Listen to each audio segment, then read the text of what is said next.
Winter Roses, Summer, by Fairytalelovr, Chapter 16, Returns. Benjen left as he said he could. He spent a few days in Carhold and returned accompanied by Gross, a man in his 40s who had worked in Essos and then high in the mines of RileyRoxx before Tywin Lannister said he was too old and decided he could go.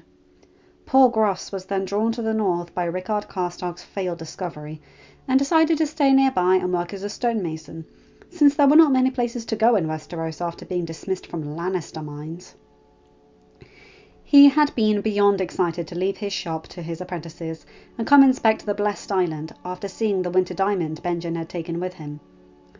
According to him, no one's ever seen this rock, I promise you, my lord. This way, Benjen arrived just in time for the feast. Jon had ordered a big feast to celebrate Arya's name day, and the girl had been delighted until Robert had decided 3 weeks was enough waiting around, and they had to leave, turning the occasion into a farewell feast. Someone looks like the picture of sadness, Jon said after Isla led him into the room. Arya huffed and turned away. So is Isla the one packing your trunk? Apparently I can't fold properly, Arya complained to the woman's amusement. What difference does it make? It's all going to get messed up anyway. It will fit better in the trunk if it's properly folded. Come on, little lady, let's learn. Jon chuckled. Can I interrupt for a moment, Isla? The woman smiled, setting down the gown she had been tidying. I'll go check on Lady Starling. And she left the room. Arya turned to her brother with a raised brow. Close the door, Jon said. I have something for you. A name day present? She asked with a smile, before her face fell. Or a farewell present? Jon sat on the trunk at the end of the bed. A name day present. Hey, little sister, look at me. It's a fortnight from here to King's Landing. We'll see each other plenty. By boat, Arya insisted stubbornly. Well, good thing I have a ship then, Jon said, laughing. What about we talk to father, so you can come and visit on my name day, and then Danny and I will go and visit you on yours. That's twice a year already. Can we? Really? I don't see why not. They smiled at each other, and Arya threw her arms around him, hugging him with all her might. I'm going to miss you, she mumbled into his neck. Me too, little sister. Me too. They were like that for a moment. I haven't given you your present yet.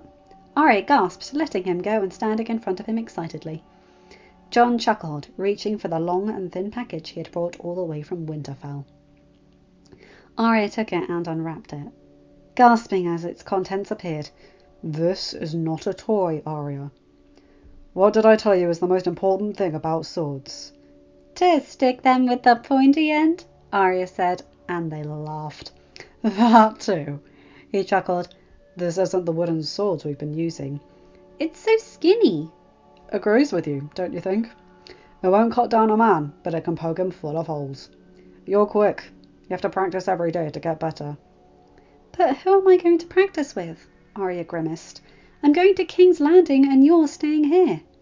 You'll find someone. And, you know, all the best swords have names. Arya smiled, looking at the thin blade. Sansa can keep her sewing needles. I've got a needle of my own now. Good name, Jon said, smiling. And what's the most important thing? Don't tell Sansa! Arya exclaimed, and they both fell in laughing for a moment until Danny came in. I see someone liked their present, she said. I hope mine is just as satisfying. Arya smiled, accepting the package. Tears rushed to her eyes.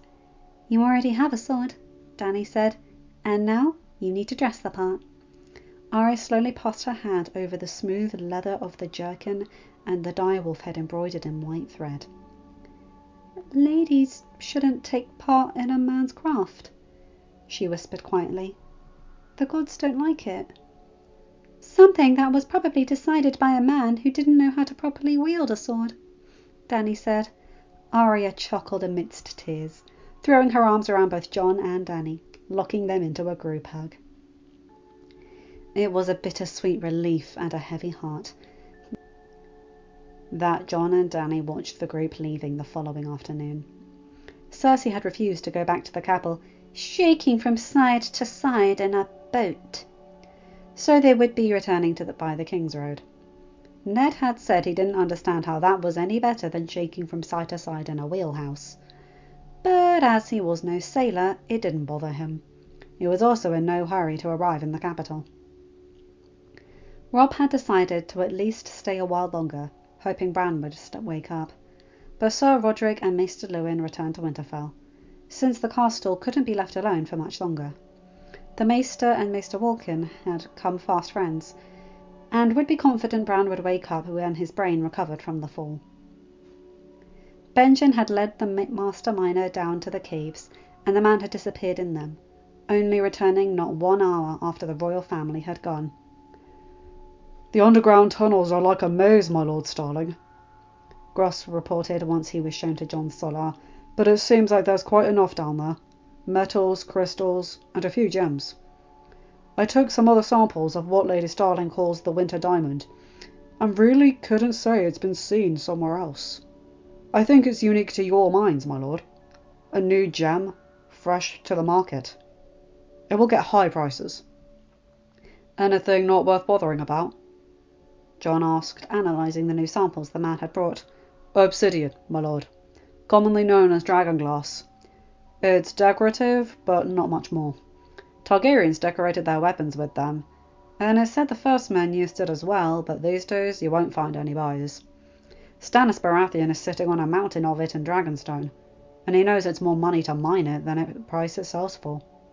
"Let's not bother with it then," Jon decided. "I would like you to come up with a list of tools and materials you will need, as well as how many men. My advisor will order the tools and circulate the need for labour. Do you accept the position of Master Miner?" "I'd be honoured to, my lord." "Good. Do you know of anyone with experience to help you manage?" "I have a few friends whom Lord Lannister dismissed. They'd be glad for the chance. They have the years of experience and the brains to manage. And I know some young men that left the mines to work in the fields after Lord Lannister cut the pay. They might be willing to come back to a mine if the money is right." "See to it then, and come back to Lord Samwell with the list and the figures. We'll start mining as soon as we're able." Gross nodded and left the room. Jon settled in his chair, going through his business now there were no guests to entertain. He had to settle farmlands, and now that theirs was a major house, there were several knights requesting pieces of land to manage in his name. For a whole moon nothing much happened, other than Jon and Daenerys getting the lay of their land and their castle. Sam and Gruss were handling the start of the mining business, and Benjen was overseeing the structuring of the army, as they waited for the men Robert had gifted Jon. Then, a fortnight after Robb's name day, they were in the dining hall having luncheon when Isla rushed in. "They just sent word from the lake pier," she said. "Lady Catelyn is making her way up to the castle with her brother, Lord Edmure." "Excuse me?" Jon exclaimed, shocked. Daenerys sighed. "She'll be worried about Bran, Jon," she said, and he grimaced. "Show her in, Isla, and ask Maester Walken to come. She'll want to hear how Lord Bran is from him." "I don't want her here," Jon muttered. "She shouldn't have come," Robb agreed. "Does she have no shame?" "She's a mother worried about her son. There is nothing to be ashamed of," Daenerys said. "She'll be allowed to see him." "Yes, she will," she insisted when Jon meant to speak. "I have no lost love for her, Jon, but I won't be cruel to keep a sick child from his mother, nor a grieving mother from her son." "Fine," Jon agreed with a sigh. "You're right, of course. But I won't sup with her. She can eat all her meals in her chambers," he exhaled, "and she may stay until Bran is recovered. But I say it, I want her nowhere near you, Dany. You don't need to listen to her poison." Dany reached for his hand, squeezing it softly and placing it on the swell of her belly. In a way she had discovered soothed him immediately. As usual, it worked, and Jon relaxed, sitting back on his chair with a soft smile. Catelyn was pacing, wringing her hands as she waited. She was too anxious to care about the room or the castle around her. For near on 7 weeks she had done little but worry about Bran. The voyage from Riverrun had been a haze of worrying to her. She hadn't even noticed it passing other than the annoyance of several miles that had separated her from her son. Mother, Robb said, walking into the room. You should have warned us you were coming. That boy wouldn't. My brother has allowed you to stay in his home for as long as Bran needs you. Thank you, son, Catelyn said. Don't thank me. I said you shouldn't have come. It was Daenerys who said she wouldn't keep her mother from her sick son. And Jon who allowed you to stay. I wouldn't have offended them by asking for any kindness in your favour. Catelyn nodded, deciding to keep quiet. Could I see Bran? Daenerys sent for the Maester. She thought you'd like to talk to him. We'll see Bran afterwards. No. Robb turned to the man in the room. I believe you're my uncle. Catelyn had been sitting on Bran's bedside for a moon now, barely eating or bathing or doing anything other than nursing her son back to health and praying to the Seven. It had been 2 moons since Ned, Sansa, Arya, and the others had left, and nothing had changed with the boy, until suddenly he gasped awake. Catelyn screamed, jumping onto the bed and hugging her son tightly against his chest. The guards and servants heard the commotion, and suddenly Jon, Dany, Robb, Edmure, and Maester Walken were crowding the room. The Maester's diagnosis was right. Bran had lost the use of his legs. But you're alive, Bran, Robb said. Yes, that's the most important. Jon agreed when Bran didn't seem to. Maester Walken, would you send a letter to our father? He should be in the crossroads by now. It'll be another moon before they reach King's Landing, but he'll have good news when he arrives. I have a friend in Hayford, the Maester said. I could ask if he could send a rider to meet Lord Stark on the King's Road. That would be most kind, Maester, Daenerys said with a smile. And tell Isla we'll have a feast tonight, Jon said. Lord Bran will have the seat of honour, and Lady Catelyn will join us. Catelyn, who hadn't yet stopped crying, snapped her head up, but quickly lowered her eyes as soon as they crossed Jon's. The Maester urged them to leave the little lord to rest, and they complied, leaving mother and son alone. Isla chuckled as she sorted the silverware for the evening's feast. You look sullen, she said, watching as Benjen climbed the stone steps from the service yard. He sat on the bench that she was doubled over with a sigh. You try to organise ferrying for 1,200 men in only one longship and not look sullen, he said.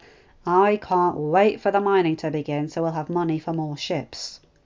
Warships. I'm guessing the gossip hasn't gotten down to the training yard yet if you're not jumping up and down with happiness, she said, smiling. Lord Bran woke up. You jest! Benjen exclaimed, a smile taking over his sullenness. Sorry, he amended at her look. I know you wouldn't. Maester told everyone to leave the little lord to rest, but Lord Starling ordered a feast. Even invited the witch. You shouldn't call her that, he said, though there was no censure in his tone. You hate her too. I do. And she's lucky that I love my nieces and nephews too much to really do something against her. It was in respect to Bran I didn't disappear with the raven sent to her. She should know what it is like to hold back important messages. Isla frowned for a moment, deep in thought. Finally she gasped. The raven! The the lady wondered why no one seemed to know what had happened to her. Why, your lord brother had ignored her raven. But you can't mean... Brandon received it and ignored it. Catelyn hid it from the rest of us, and that's why the rest of the storm happened. Oh, but the...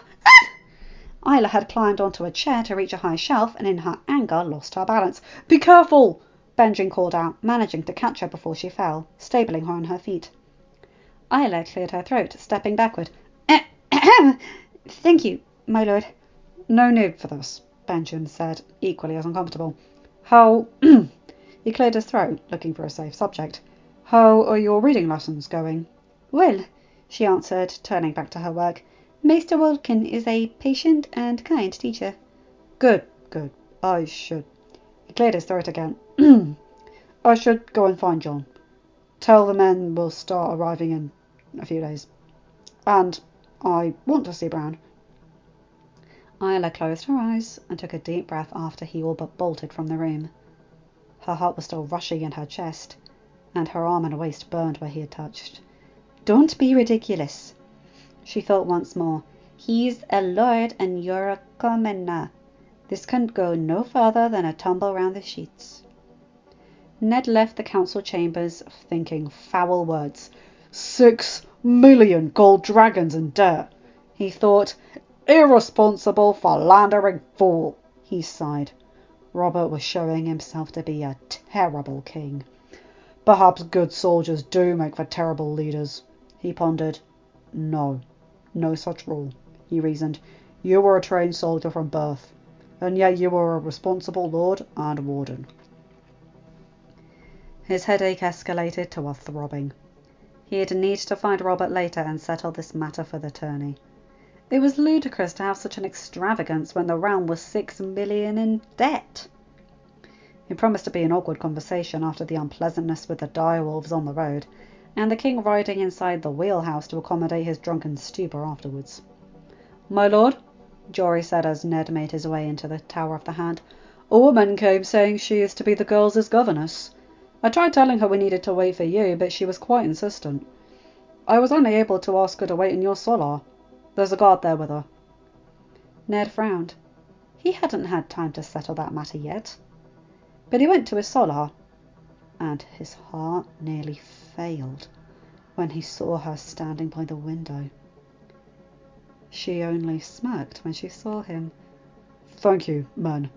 I will speak with the lady by myself." The two guards exchanged a look, but left. "Are you insane?" he snapped loudly when they were alone. "What are you doing here?" "I was waiting for you," she answered in a light, unconcerned tone. "I had hoped to catch you the first carriage stopped, but they dragged you away first. So I thought I'd wait here." "You know what I meant," Ned grumbled, frustrated. "Oh, didn't your guard tell you? I'm the girls' governess." Ned sighed. "Damn stubborn woman. I don't remember deciding that," he said tersely, looking away. He knew if he faced her, he wouldn't be capable of denying her. "Would you rather a complete stranger over someone you know and trust?" she said with a smile, completely uncaring for his dark mood. As if she knew she'd get what she wanted. And Ned knew she probably would. "Why did you come to the capital?" Ned asked, sighing again. "It's dangerous. Too many people to recognize you." She laughed. "Too many years have passed for that. And as a friend once told me, nothing fucks you harder than time. Besides, who would believe I would be bold enough? I'm dead, Ned. Dead and buried." "And now you want a job in my household?" he said as he gave her an annoyed look. "You must like to play with fire." She smiled, walking up to him. "I thought that's what you loved about me." And she kissed him. Ned froze. Her lips still tasted the same. The taste that had haunted his thoughts and dreams for 15 years. He let himself sink into her embrace, sink into the madness, the pure pleasure of doing something he wanted, until reality came crashing in and he stepped back, however regretfully. "I'm married." "I know," she conceded, annoyed. "I just had to. I missed you." He sighed. "We agreed this was best." "We did. Doesn't change much, does it?" "Ashara!" he groaned. She'd drive him crazy before the day was over. She bit his lower lip playfully before stepping away regretfully. "I won't force anything, I swear. Your honor is one of the reasons I love you. To ask you to compromise it is to ask you to be someone else. Someone who is not the man I love. But I will stay." "It's lunacy," Ned insisted. It was a weak protest, and much more because her hair, much lighter than he remembered, shone in the setting sun reflecting off it. He was trying really hard to avoid her eyes. "Why?" she asked, knowing what he was doing. People would. I've been in the city for over a year. No one has recognized me yet. And when people see you working for me, their memories might be jogged. Again! Who would believe it? Who would believe such a tale of conspiracy? And then that we were bold enough to, both of us. I'm not an 18-year-old maiden anymore, Ned. Not even my brother recognized me. Fine, he said. Ned exhaled. You're right. I need someone I trust to care for my girls. But are you sure you can do this? They are your daughters, Ned. Of course I can love them, Ashara said, as if it was the most reasonable thing in the world. They are mine, but another woman's. You did what you had to do, Ned. I don't like it, and I doubt I shall ever like Catelyn Tully. But the girls have nothing to do with what tangles we adults find ourselves in. I knew I was sending you to another woman when we parted ways. I knew she would give you children. Ned felt a pang in his heart. Ashara was saying what he always hoped Catelyn would feel towards Jon. But it wasn't the time to bring it up. He knew her too well not to know she'd be furious. He swallowed thickly. What name are you going by these days? I'm a commoner, Ned, she said with an easy smile and a glint in her purple eyes. I don't have a name. End of chapter. Hi guys, hope you enjoyed that one. Oh boy, okay, so Catelyn's on the Blessed Island. They're working on the mining, and Ashara Dane showing up out of nowhere to be the girls' governess because she's still in love with Ned 15 years later. Holy crap, I am glad I found this fanfic. Ashara being that bold but yet that gentle, and the fact that, well, they were lovers separated by circumstance, which is very much something that happened in feudalistic society. I mean, not all of us can be Julie Daubeny. Anyone hear that story? Because she was a badass. Anyway, you guys know the drill. Like, comment and subscribe and hit that bell to be notified whenever I upload a new video. Have a good day, night, or whatever time zone you're in. Bye my guys, gals and albino pals. I'll see you in another video. Take care.